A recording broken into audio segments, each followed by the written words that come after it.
It as 99% of the time we fail. What is the secret to control on how we react to difficult situations? InshaAllah, keeping wudu at all times, make sure you have your taweez, keep your wudu, make your salawats, and everything is a life like a chess game that anywhere you go always remember what happens when you go there.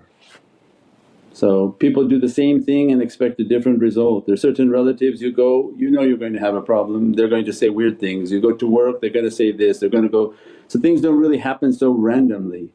People go and there are certain circumstances where people want to start discussions, they always want to start a discussion and you always end up in the same place. So a lot of it is also planning and sort of contemplating that when I go here this is what usually happens, so I'm going to avoid that, I'm going to keep silent, I'm not going to enter a dialogue with that person because I know what the objective of that person is. So then you become more and more wise. It's not that you prepare what you're going to say so that you can outbeat them because then shaitan made you fall in the same trap. But the wisdom of knowing what is your surroundings and what typically happens in those surroundings.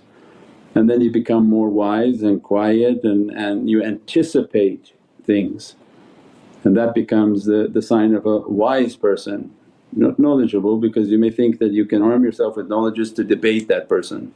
But you entered into shaitan's game anyways because then it become debate, become heated and you go away upset, and why did I do that and why did that happen?